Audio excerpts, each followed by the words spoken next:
I think the poet or the filmmaker or the musician, the poet must not avert his eyes. You must not avert your eyes. This is what is coming at us.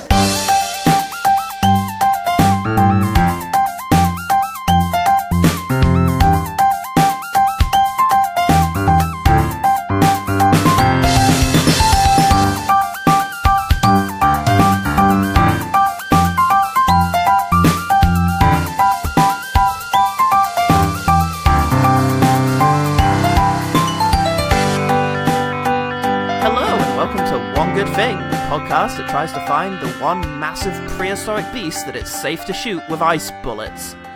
Oh, it's a dumb one this week, guys. I was, am, and will probably remain Paul Salt. I'm just straight up Paul Goodman. We're back in Recommendations Month, and this week we decided to ask amazing podcast Movie Maintenance for a bad film recommendation. Movie Maintenance is based right here in Melbourne, and are a group of writers and performers pitching fixes for films. Sometimes bad films, but more often than not, a lot of good ones too. The best thing is the end results are usually funnier, more thrilling, or even scarier than the originals, and I can hardly keep up feverishly writing down every word they say so I can finally monetize my own writing career. That's right, I'm on podcast steroids, couldn't you tell? As a result, today we shall be discussing A Sound of Thunder, the 2005 adaptation of Ray Bradbury's time travel short grim story, directed by Peter Hyams. Peter Hyams has brought you some interesting sci-fi epics like Capricorn 1, Outland, and 2010, A Cinematic Anomaly. But more importantly, he made 3 significant contributions to the JCVD canon. Namely Time Cop, his biggest film, Sudden Death, his Die Hard film, and just a few years ago, Enemies Closer, his first actual film for a while. So thank you, Peter Hyams, for the Van Damme times. Also, he directed End of Days and The Relic, which I was briefly obsessed with as a teenager for some reason. I kept watching The Relic. Mother, what's wrong with Paul? He just keeps watching The Relic over and over again. Keeps watching Peter Hyams' The Relic. I don't know, Dad. Let's just see how this plays out. Christ, and it played out like this. Pretty damn good. He cocked this up, though. Sound of Thunder cost $80 million, looks like it cost $8, and only made an eighth of that back at the box office. $1 because they had popcorn. Peter Hyams found $1 behind one of the seats, clambered back there and got it, and it helped. Critics reacted to it like a new appendage suddenly appearing on their faces. Wikipedia describes the feedback fussily. Common criticisms against the film include its poor special effects, uninvolved performances, scientific errors, and Ben Kingsley's hair, which is a common element. Well, I mean, he's gone through so much of life and screen time without hair. The one time that he does have hair is going to be an event, isn't it? What do you expect? The Sound of Thunder featuring Ben Kingsley's hair, and maybe Ben Kingsley. Fuck me, this film is like Gandhi meets hair. Oh, Christ. Ryan Devlin, being a little bit more specific, at premiere, said yes, the effects are shockingly bad here, but the real tragedy is that this is a good story that was made into a movie by the wrong people. You know the sorts of people he's talking about. The left-wing SJWs. Look, folks. We've all noticed a certain kind of people around here, and I'm sure you're as shocked as I am. Get out of here, Matt Damon! Nobody wants to say it. I know you're all thinking it. Let's start a petition to try and drive Alec Baldwin from the neighborhood. Get Baldwin out! It's all right. Alec Baldwin and Kim Basinger move in one day. You know, it's all very well and good. End of the year, nothing but Baldwins. You know what they're like. What are you going to do if Ron Bulger shows up? Oh, Christ. Joe and Joanna Blogs didn't think much more of it, to be honest. Oh, no. The Movie Mark on IMDb wrote, "Prepare to thunder towards the exit." I didn't read the rest. Oh, yes. Oh, Movie Mark. The Movie Mark, the one and only. Oh, just sweet tickled. You don't get 2 of those in a pack. Mrs. Pam Patterson at Amazon gave it 5 stars. Ooh. She gave it 5 stars, saying, hoping this is in English. Fingers crossed, Mrs. Pam Patterson. Hope is a powerful thing. 5 stars. Alan Preen also gave it 5 stars, saying, excellent film. We've seen it on Android, but haven't watched the DVD yet. Oh, Paul, you know what we only bloody went and did? Watched it in the wrong format. This would have looked great on Android. Oh, in the same way that Mega Drive games look best when you're playing it on a tiny 12-inch TV, the ones that still had the VCR compartment. You don't want to blow that up. With different VHS playing on it at the time. God, the graphics are amazing. Look at Matt LeBlanc. Look at him! LMK at Amazon said, surprised to see Ben Kingsley in this. He didn't look overly convinced either. Even Ben Kingsley himself does not believe, is surprised that Ben Kingsley is in this film. Now, Paul, we do have a threeman. If indeed an independent motion picture production and distribution subsidiary can be described as any kind of mun, and I think they can. My dad was one of those. It's Franchise Pictures, the little studio that could until they went bankrupt. They also brought us Battlefield Earth and Ballistic X vs. Sever, when they played that weird tune over the... Yes. That's why I remembered it. I was suddenly like, Franchise Pictures. I remember being incredulous about that recently. Franchise Pictures are clearly the insurance company who's like, no denies, guaranteed. How many heart attacks? Do you know what, though? They never handled a franchise. Maybe they just had high hopes for Ballistics 1 through 7. Oh, and the Battlefield saga. Oh, God, none of them came through. Was it meant to be a Sound of Lightning next? That doesn't make sense. Shh. Sounds of Thunder. Sound of Thunders. Sound of's thunder. Just anything to make it sound more like farting is what we want here. It's a gif of Ben Kingsley doing armpit fart motions. With his with a real determined look on his face. And the hair, just staring into camera. Doing that impression of his nan that everyone is frightened of. It's your nan's impression that I'm worried about. So, Paul, you temporal anomaly. Oh, hello there. What's something about this movie that made you want to see a miraculous creature and just shoot it? Let me tell you this. There was some good tactics in there. Ooh, tactics. He threw a torch in the air, made a T-Rex look up at it, so he shot it in the neck. Yep, it's weak spot. Yep. Everything's weak spot. Yeah, everything's weak spot. That was the baboonosaurs as well. Yes, but he knew, you see, he'd already learned from the Allosaurus that, hey, things don't like getting shot in the neck. You gotta establish that in the plot. Otherwise, audiences will be like, well, how did he know to do that? But that's tactics for you. They're prepared. Yep, that's tactics, and it's tic-tacs. Mm-hmm. They go in your neck too. That's... Everyone's weak spot is a tic-tac in the neck. It's just science. That's good tactics. Speaking of science... Let's talk about this movie we watched. Oh, Christ, it's one of those things with an opening text scroll.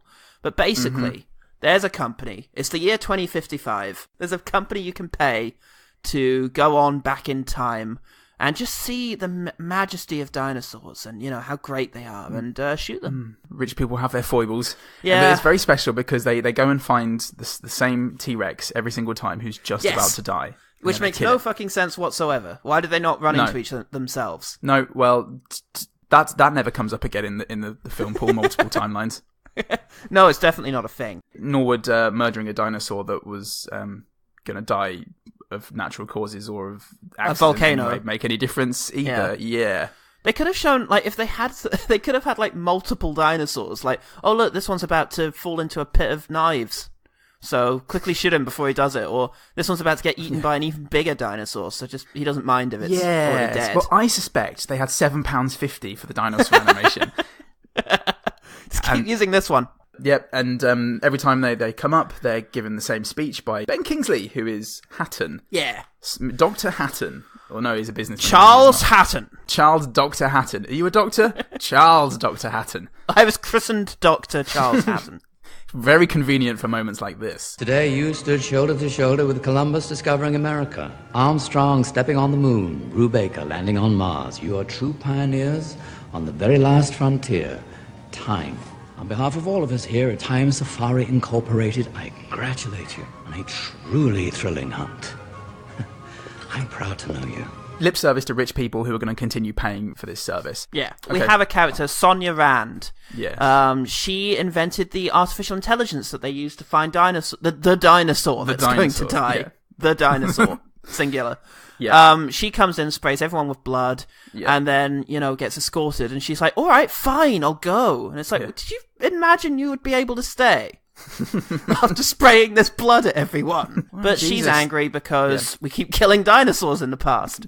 Yeah, for which some is weird. fucking reason. How about we stop with the insults, because it's starting to get on my I think I nerves. devoted my career to designing an amusement park ride for rich men to compensate for their little willies by shooting prehistoric animals. Is that what you really think? Travis Ryer, who is he's a student there. He's kind of like the Army Hammer from Call Me by Your Name, but in this he's like on a secondment.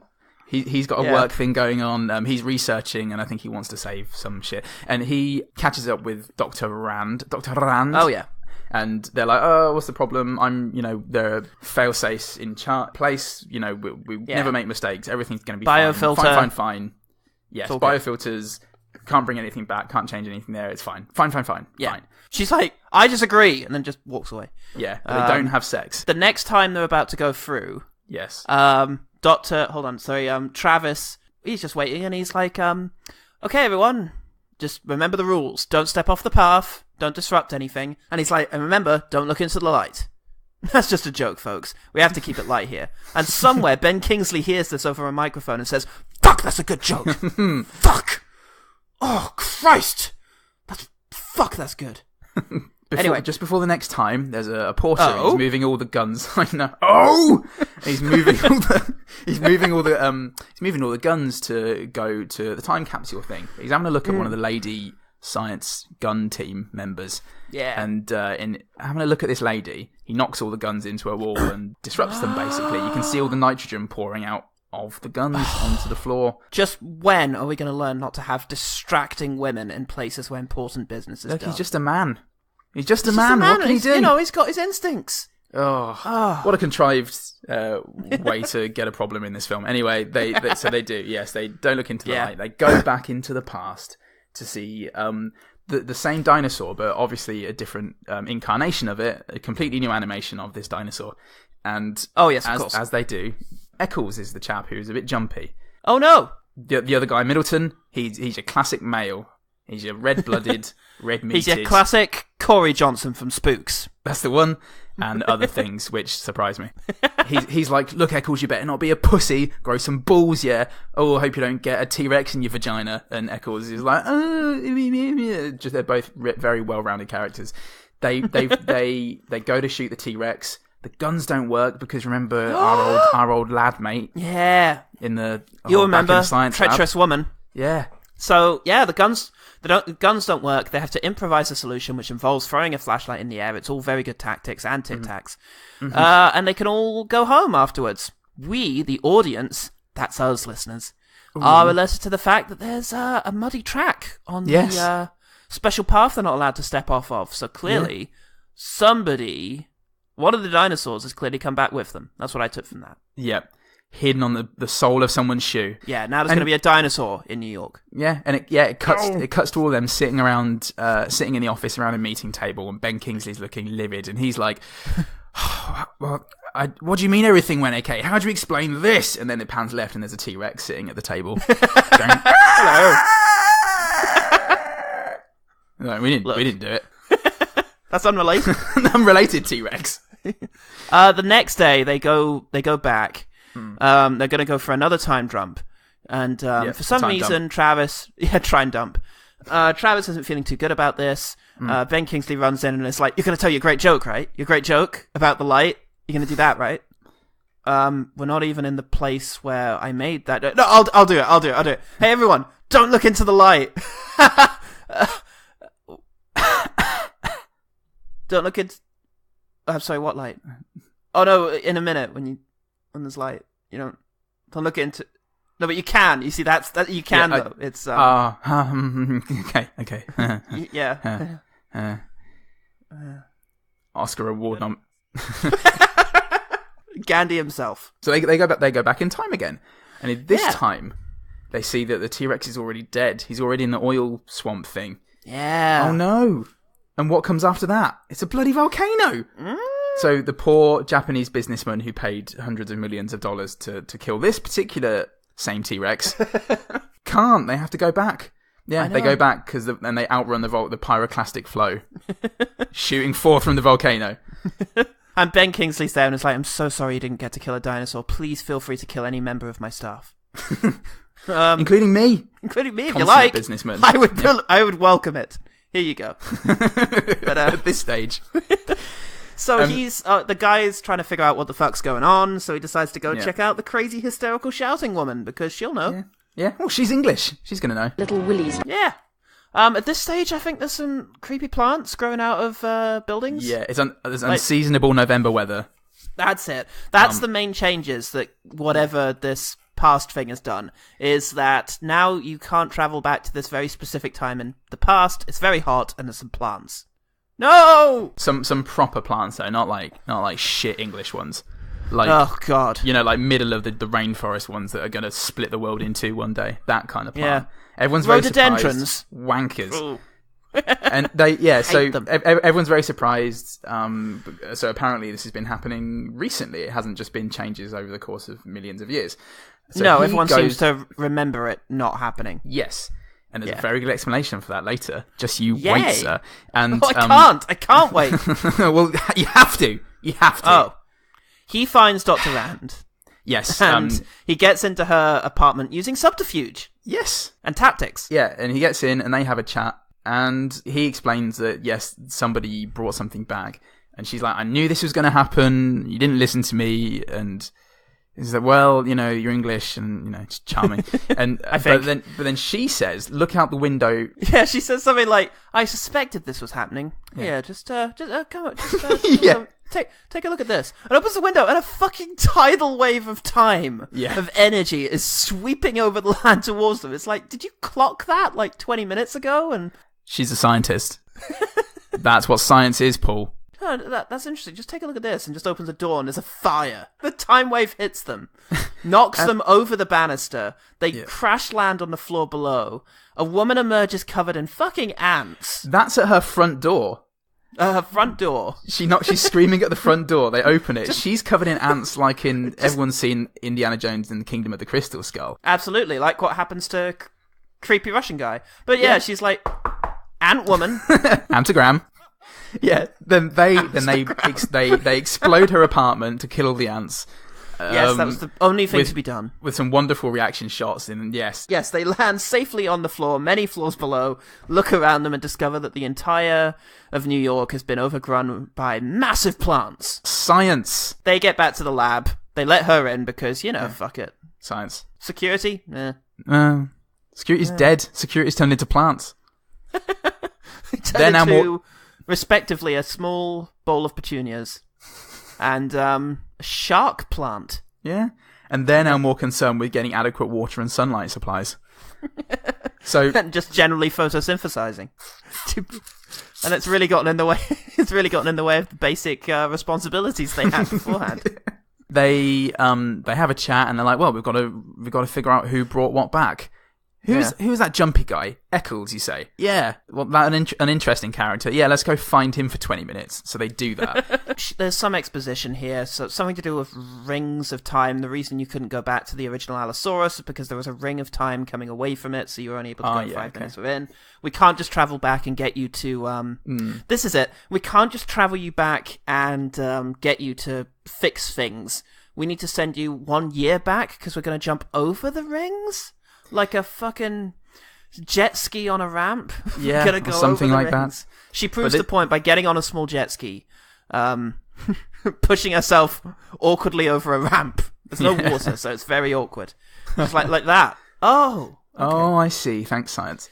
But that explains why people weren't cognizant of the changes already, because time waves were they were catching up with the reality that it should have been and making the changes in real time as opposed to 65 million years ago. God is sat there going through his checklist. It's like, okay, there's going to be massive plants. Install that mod. Massive plants. Dinosaurs still exist and are now somehow bonded with apes. The moth that was killed was really like conservative. And any time that a monkey and a lizard were trying to fuck each other, the moth would show up and be like, "Oi, that's disgusting." Be like, "Oh, all right." Without that moth, nothing stopped him, and that's why we now have lizard monkeys. It's why we have cis transgender. The whole gender identity spectrum was caused because this moth died. Thanks, Richard Littlemoth. the whole reason they're doing this is because they decide, oh, you're only going to have 30 seconds when you get back there, which isn't enough time to say, get the fuck back in the portal! Don't do anything! Apparently that's not enough time to do that, so we need to specifically find out exactly what you did in the past. Yeah. Why? Shut up. We've got to be at least 45 minutes of this film. Yeah. We're at 25 minutes already. We've spent £7.50 on the dinosaur. So they begin the trek to Eccles' place. And for fuck's sake. They go through the park, which is now sort of foresty, and this is when we first come across the baboon lizards, the baboonosaurs, who are terrifying. They eat Payne, who's one of the guys we didn't mention before because he's played by David Oyelowo. Should have googled that. The good guy from Selma and United Kingdom. Really? Wow. Yeah. Wow. Well, I'm good stuff. Really he was in Lincoln. Really glad to hear that. That's really pleasing because his death scene's ridiculous. Yes, it's fucking absurd. Here's a clip. Of course. You know what those are? That's right. 7 sisters. Look like stars, don't they?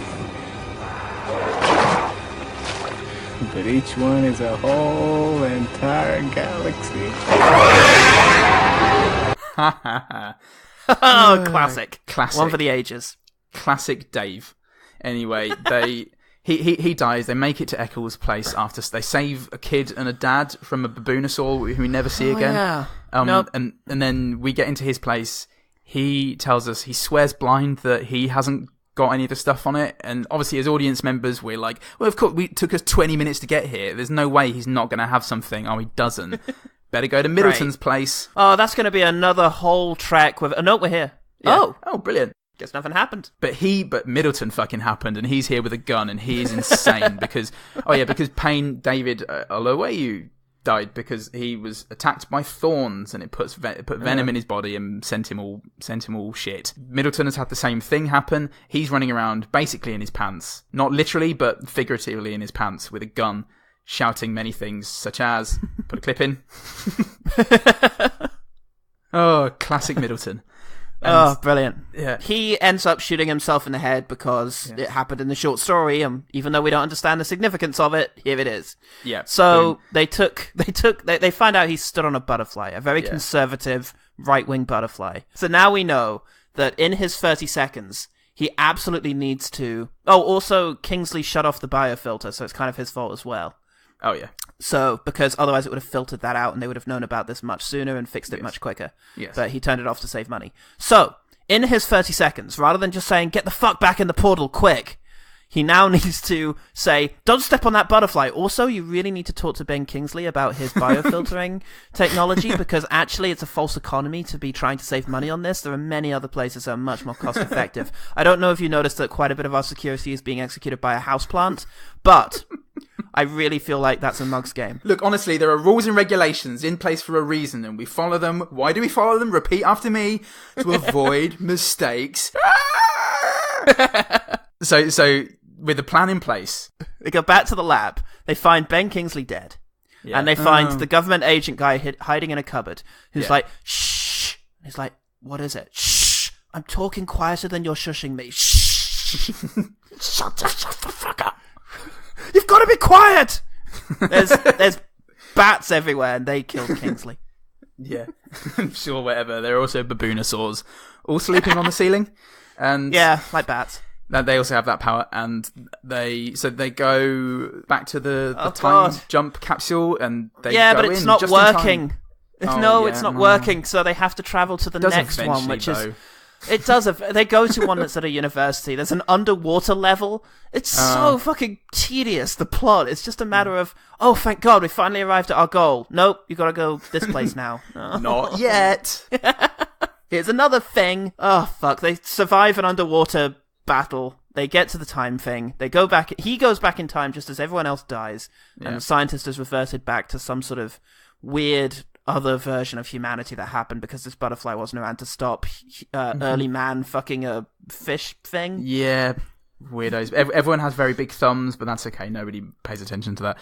And they've all forgotten everything that had already happened except for what took place in the past, that time when Rivers goes back to explain everything that we said he has to explain.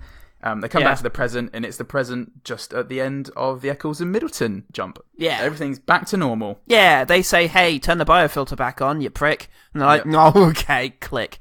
Yeah. The lady Jamie, she has the special hologram recording of of Rivers going back in time to explain all of this second timeline, educating Rivers what just went on, or reminding him, I suppose. Who the hell is Rivers? It's not Rivers, is Travis? it? Travis Ryer. Ryer, that's it. Sorry, every time I've said Rivers, just find a replace for Ryer. Can you just give me a clean read of it, and I'll... Travis Ryer. Good, I'll just go back and substitute that. Don't you worry about that, mate. Rivers. That's going to be great. It's going to be seamless. So he goes over to Rand's place and gives her the recording and says, we're going to bring him down. And she says, okay, do you want a coffee? Oh, because they kiss at the end before they go back in time. They were actually getting close throughout this whole thing. I didn't notice that. Yeah, they were getting closer and closer. And that's going to happen anyway, because sabotage. The end. By the Beastie Boys. That's the one. That starts playing. Yeah. The USS Enterprise crashes into the Earth, and that's the end. Yeah. The sound of thunder. A sound of thunder. Golly gosh. Gosharoo. Golly gosh. Can I just briefly tell you what the short story is? And when I say briefly, it's going to be very easy to do so. Okay. There's a company that you can pay to send you back to the past to hunt dinosaurs. A really nervous guy decides to do it. He's the hero of the story. He goes back, and there's lots of talk on the way about this weird fascist guy who's definitely going to lose an election. He goes back to the past. He accidentally steps on a butterfly. He keeps it to himself. They go back to the future, and the fascist guy won the election. And now everything sucks, and people speak a weird different version of English, so he can't get understood. He gets really depressed, he raises a gun to his head, and there is a sound of thunder. Oh. That's the story. It's okay, grim. well that makes a lot more sense. Yeah.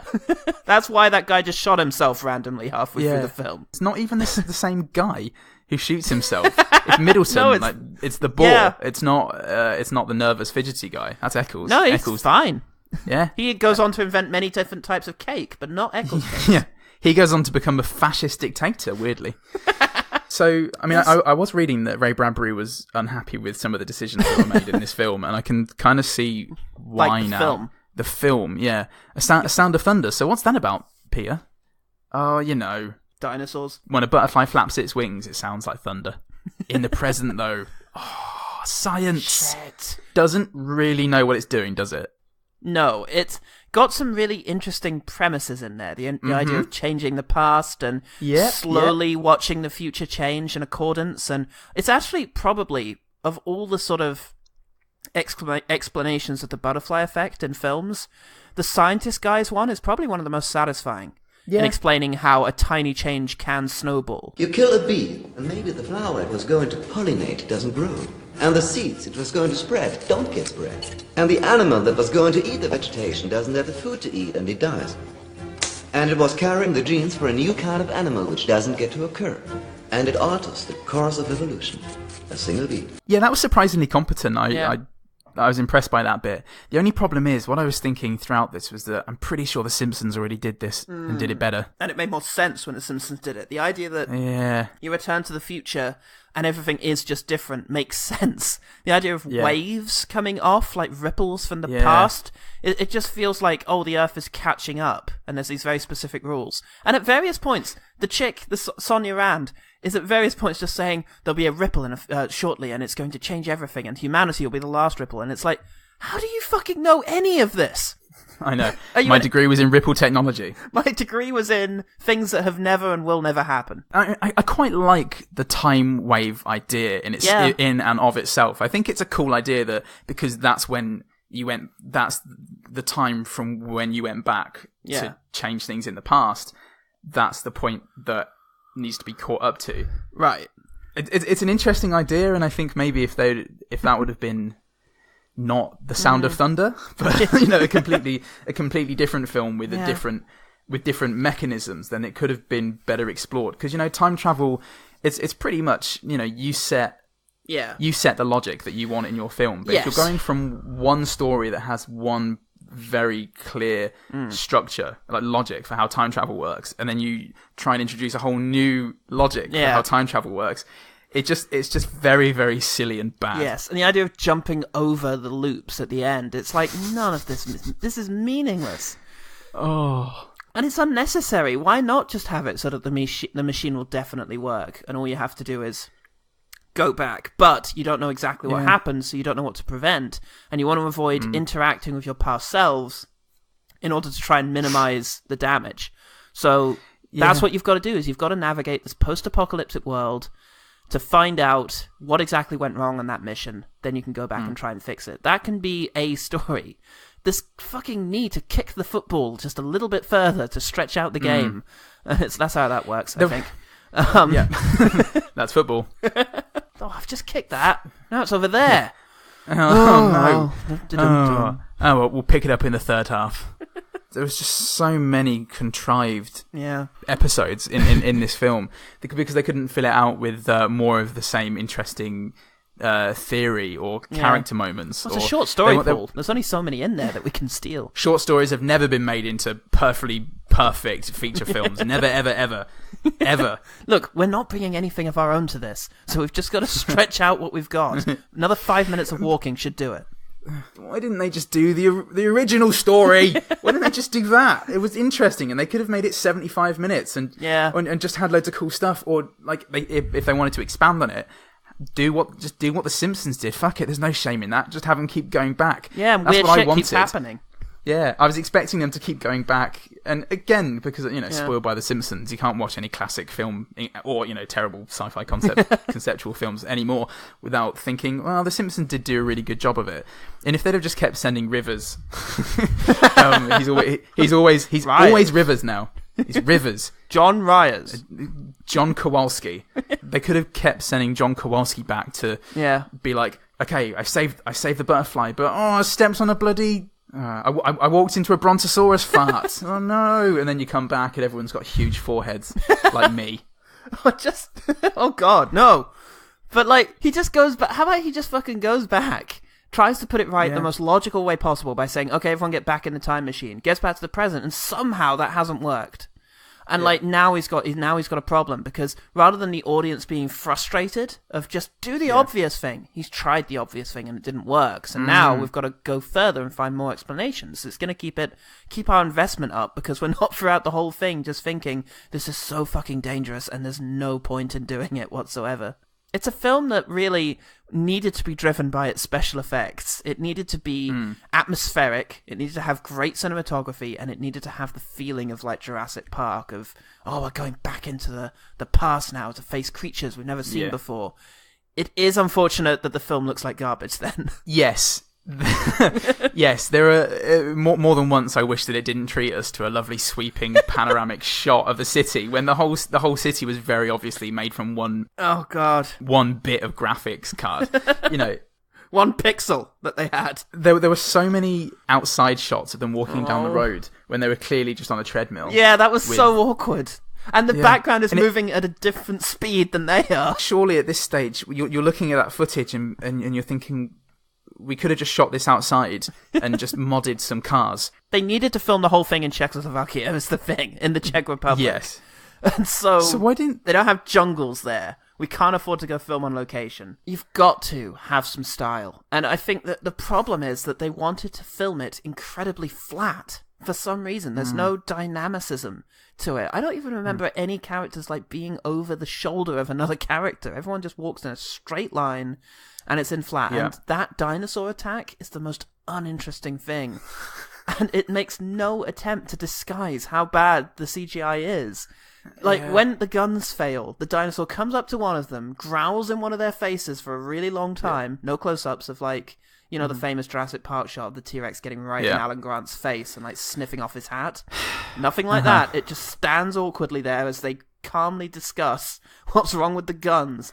It's so obvious Yes. that they're not actually seeing a dinosaur because they're like, can you fix the guns? That's going to take time. That's right there. You should be saying, it's going to take time. I can't do it. No. At the end, when Kowalski comes back to warn them all against the dinosaur, he's standing over there. You've got the dinosaur in the corner of the screen, and there's 4 of them just standing around like NPCs from Skyrim. And they're like occasionally moving their arms and being like, I don't know, brother, do it. We keep ragging on Skyrim. I'll get the guns. Yeah. Fuck you, Skyrim. I rag on Skyrim a lot. It's almost perfect, but NPCs can go fuck themselves. yeah. Oh, hello there. Outlander. That's not even what he's called. Yeah, whatever. What the fuck ever. And yeah, there are bits like that, and there's an exposition scene earlier on which is so flat and rushed, and there are like bits of snappy dialogue between him and Tammy, which I thought, oh, that could have been cool to have like a sort of snarky relationship between him and the AI, but again, it's delivered in that dark place, like ultra flat way. Yeah, it's just like, I am reading things off a script. I am also reading things off a script. I am now reading things off a script. And so it's spectacularly dull, and I think part of that it must have been some sort of mandate given to them, because if you watch Ben Kingsley, he's trying to do his Ben Kingsley business, but he's doing it in a really sedate, dull way. His BKB. His little hand movements that are so weird and awkward that it's kind of like, oh, I would move my arm when I was saying this. Could you do it really slowly, as if you couldn't give a fuck about it? I suppose? Yes, okay. You really... Yes, that's good. Really that's interesting. They pay, you study, I get rich. Is this a great country or what? And then we get to the interior shots, when we get to Kowalski's apartment. Yeah. And he's just... There's this... the woman he sleeps with at the beginning, who is in films. Heike Makach. She's in Love Actually, as Mia. Oh, lovely. She's in Resident Evil, as Lisa. Who is Mia in Love Actually? People are going to be screaming. It's not the... You fucking idiot!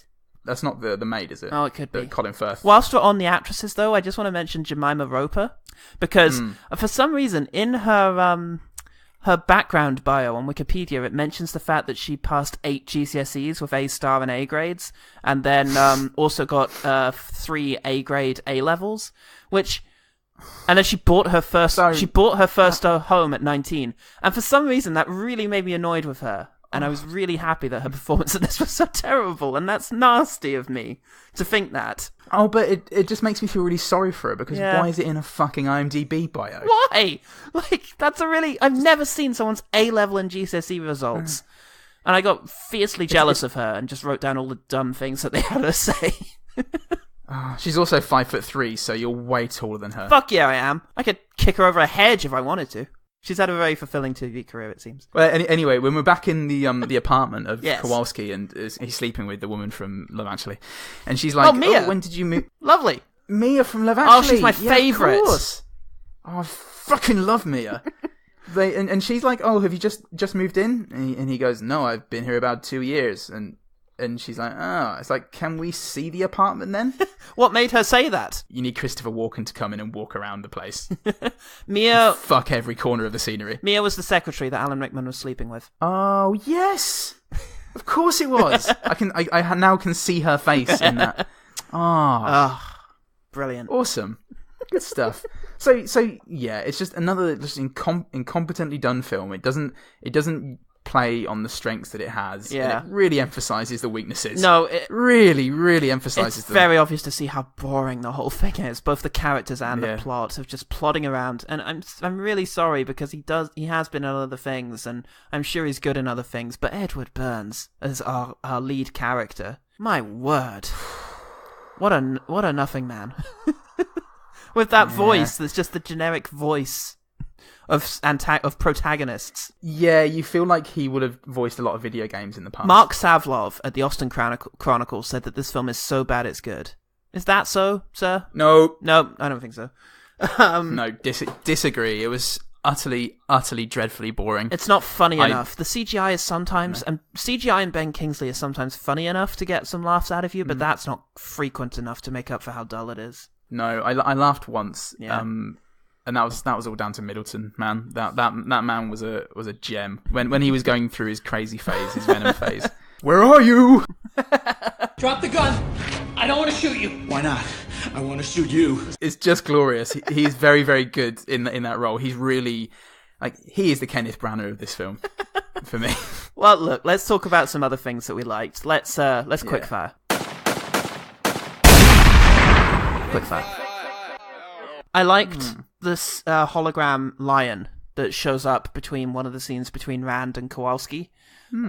It's an interesting visual element in the foreground to have a fucking lion just sat there as they're talking. Just, you know, and it's a hologram, and it also hints at the fact that there's actually no animals left alive now.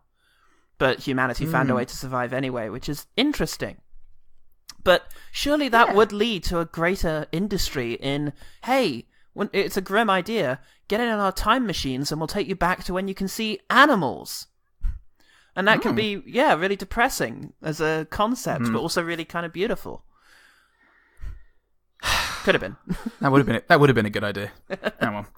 I actually really like the opening 4 bars of the soundtrack. You're so specific when it comes to these music things. I really like the third through 6th bars of this. Well, look, it's never fucking consistent. If it was a consistently good piece of music, Cody could have said, "Oh, I really like that." Right. It had a Terminator 2 style. Okay.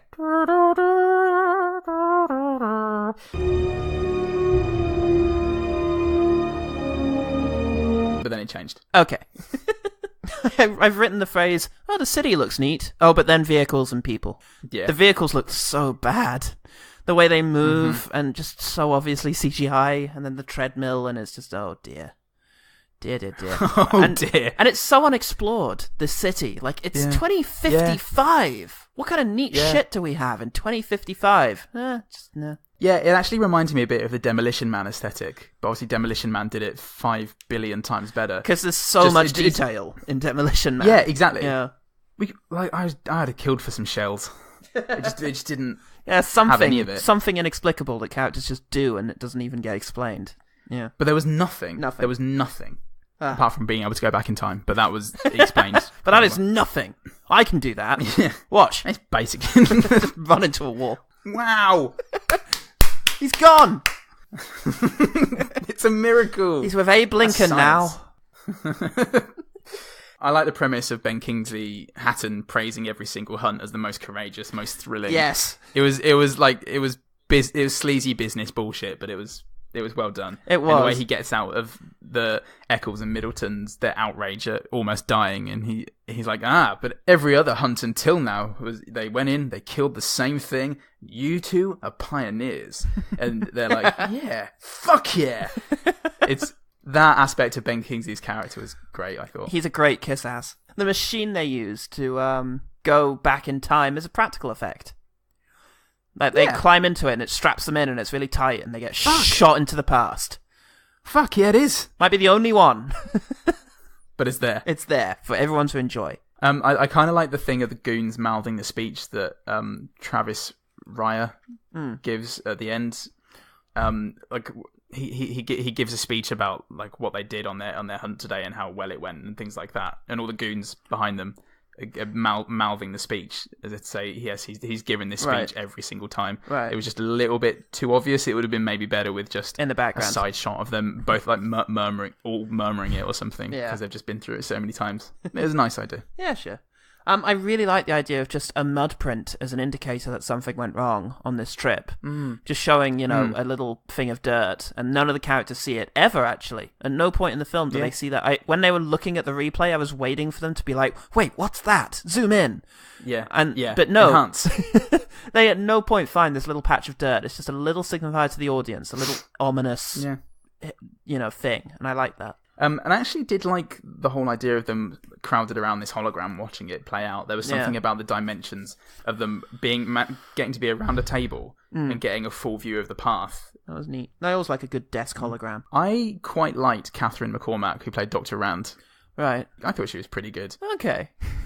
She had a couple of great lines, which weren't inherently great, like objectively great, but one of them was, "I'm Dr. Rand and I invented Tammy, you asshole," which was just so prudish for an aggressive sentence. And she at one point she also said little willies instead of dicks or cocks, which I really appreciated. And the word willy isn't said nearly often enough it's a great way of for a woman to put down a man by not even calling it a dick or a cock. It's just a willy. It's just a ridiculous little thing in between your legs. You idiots. Behold my erection. That's the noise it makes. Oh Christ. Yes, one line that's very portentous. I can't remember who says it. It's one of the random goons who, then just gets bumped off. But he says something like, "It wasn't just a bug that you stepped on. It was evolution." Nice. What nonsense. Oh, speaking of nonsense, there was no consistent style in this. Like when you look at her, for example. Yeah. And everyone has a certain aesthetic to the way they dress. Yeah. Basically just higher pants. Yeah. And pastel colours. And moustaches. Yeah. But in this, it's all over the place. You couldn't really tell anything about the time they're living in. But Eccles and Middleton are dressed like 1920s gangsters, and I wish that everyone in that film would have gone back to that particular style, because it's cyclical, isn't it? And we don't often go as far back to the 1920s. I think when Inception came out and everybody was into wearing waistcoats and suits, that we were sort of close. It's Looper. Looper has that. Throughout Looper, when you watch it, there's actually Gordon Levitt and all the others are aping that style, the style of the 1920s. They're wearing like trench coats and kind of suits and stuff, and it is that idea that suddenly the 20s are in. Yeah, which is great. A really cool idea. Now the final shot of not the final shot, but just he goes back in time just in time, because the very next wave hits and humans are reverted into these weird catfish creatures, and we see Professor what's her name, Dr. Rand? Shit, I've forgotten. Yes, Rand. We've known her throughout the whole film, and in the final moments when we see her, she is confined to the horrible fate of becoming this catfish monster, and this weird form, and we don't know what she knows, how much she's aware of, or what. And if it had just been like a long shot, like, do you remember during the opening sequences of Return of the King, there's a moment where you like see Gollum kind of midway through his transformation, Smeagol transforming into Gollum, and he's like crouched, and his pale skin is visible, and I think it's in the rain, and it's just as he's saying, "And we wept, precious, we wept." Yeah, it's heartbreaking.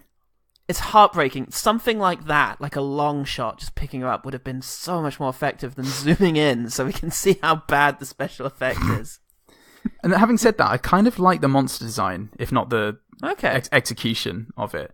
The monkey. The baboonosaur was really cool, and the big sea serpent was pretty terrifying, wrapping its tail around Raya in order to pop him in its mouth. Yeah, I will say, though, it's pretty comical the way he is in no way fighting back when he's wrapped up in that thing's tail. He's just not kicking or struggling or anything. He's just like, "Oh, I'm dead." Yep. I had a good run. Yeah. We're gonna go somehow. Take me back, Jehovah! Oh, good stuff. I think there's the vague environmental human accountability message in there, and I think whenever that's in there, it's pretty cool. That's all that. Come on, guys, let's all get together and fix it. Yeah, come on, bit of elbow grease. Stop shooting dinosaurs. That's surely the easiest. You're not giving up your Humvees, fine, but stop directly going to the past to shoot things. Conservation 101. There are a couple of other really cool bits of music. There's a really good soaring bit of music when the blast doors open before the fateful mission. It's just cool. You can't really hear it over the sound of the doors opening and the alarms going, but it's a really emotionally charged bit. And again, the music they tried to drown it out. Yeah, they tried.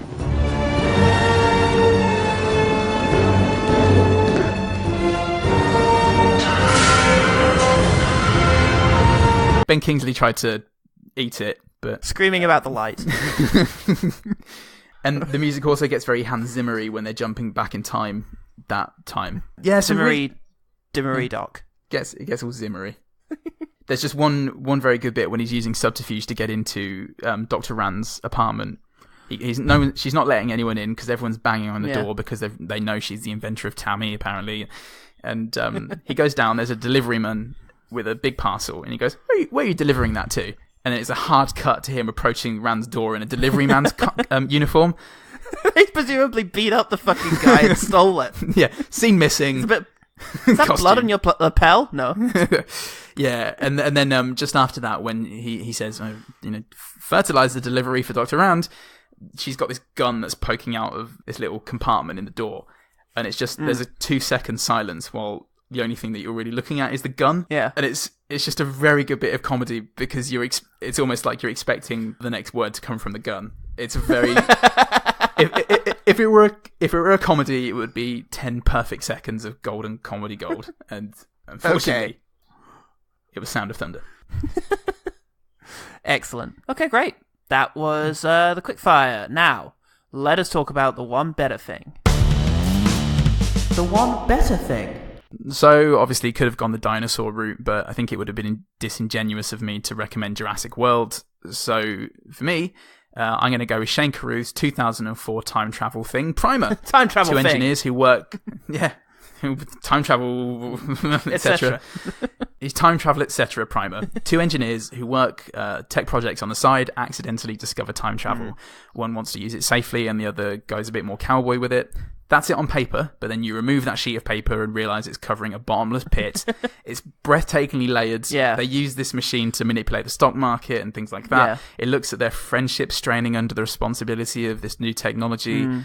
There's some incredible sabotage and counter-sabotage, but the film is famous more for its unique and challenging plot structure. A lot is left to viewers to figure out, which seems to be a Shane Carruth trademark. If you've seen Upstream Colour, did he do anything? Has he done anything else? No, just those 2 right now at the moment. He's an auteur, so it does mean repeat watchings really is a must. But whether you figure it out for yourself or you have to rewatch it with a primer for Primer, which you can find online. Yes. It's incredibly satisfying either way, and honestly, there's no film I've seen quite like it. I'm sorry, he's now working on a new film that stars Anne Hathaway, Keanu Reeves, Tom Holland, and Daniel Radcliffe, which is possibly the best fucking thing I've ever heard. It's called The Modern Ocean. Fuck. Oh my god. Fuck yeah. Holy shit. It's the best day of my life. I cannot wait. He's holy shit. One of the best filmmakers, and that's a really good cast. Oh my fucking god. Fantastic. Oh. Wow.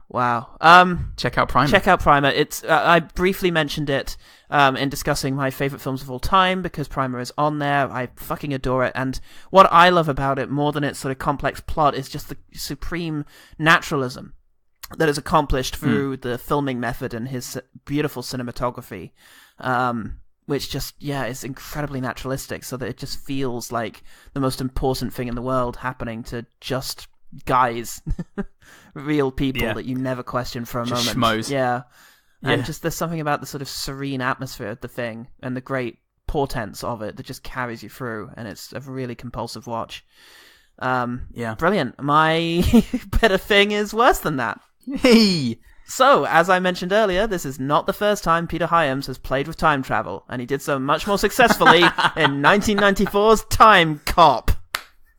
Yes, he did. Have you seen Time Cop, sir? Oh, once, many a year ago. Wonderful. Well, in a future where time travel has been invented and criminals are using it to try and change the future, only one man can stop them. The literally inimitable JCVD. Time Cop. The film is very silly, but also quite self-aware. It pokes fun at itself. There's even a line in there where, because he scared off this thug, and the thug just ran away, and he's like, he read my mind, and she says, with your English, she'd have to. It's like, that's a funny line. Very It good. has the clumsy exposition dump dialogue scene, but it's given by an actor named Scott Lawrence, who has so much fucking gravitas and style, and his speech makes sense in the context of the plot. He's giving an address to Congress. That it's actually really interesting and well written. It's oh boy, it's actually really quite funny in a sort of Sorkin-esque kind of way every now and then. There's a bit where they've gone back to the 1930s where a guy is taking advantage of the failing stock market to buy up cheap stocks, which pay off good in the future, and he walks into the building as a guy has jumped out the window and killed himself. And in the elevator, he says to the elevator guy, if it keeps carrying on like this, you'll be out of a job. Or they'll put you out of business. And he says, only going down, sir. The film is actually really stylish. The cinematography, which I'm amazed to see was actually done by Peter Hyams himself, is rich and evocative. The production design is great. The sets look like they've been lived in and they're actually quite moodily lit. You actually get to see some of this futuristic society. The CGI is better, except for one specific instance, but otherwise the CGI is better. And it's a decade before Sound of Thunder. And it's limited to a handful of shots instead of being the point of the movie. And of course, JCVD kicks people in very improbable ways. It's actually strange. The action isn't great. The editing is choppy and kind of disjointed, and it's not very well choreographed, so people just end up standing around. So it's that rare 90s action movie that I'm recommending in spite of the action. It has some well-explored ideas and some kind of nice characters. He gets a partner partway through. It's like internal affairs, and she's really cool. I really like her, even though she turns out to be a little treacherous. It's also kind of right on politically. The antagonist is a right-wing asshole who's trying to manipulate the time to become president by buying the presidency, cozying up to white supremacists and pro-life groups. And yeah, JCVD spin kicks him out of existence. Holy shit. It's a really good film. It's just not as good as Primer. Well, you say that, but... I mean, Sticks and Stones. Bums on seats.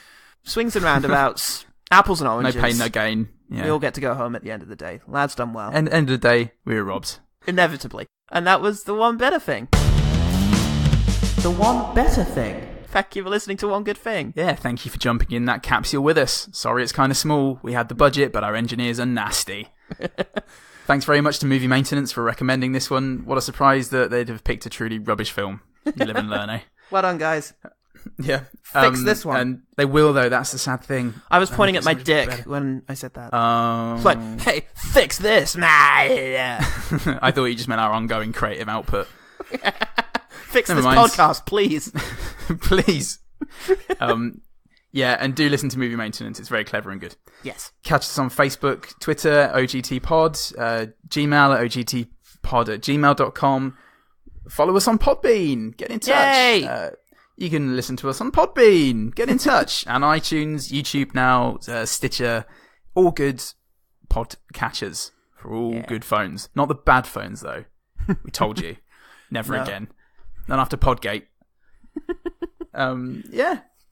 My novel Dockhead is available on Amazon for $5.99, and the OGT jingles, episodes 1 to 50, are available on Bandcamp, ogtpod.bandcamp.com. If you want to support the show, this is the best way to do it. Yes, and you can find all of my reviews and other things on Screen Mayhem. I'm Paul Salt. I'm Paul Goodman. And remember, the one good thing about A Sound of Thunder was when Ben Kingsley got drop-kicked by JCVD into a Shankaroo film.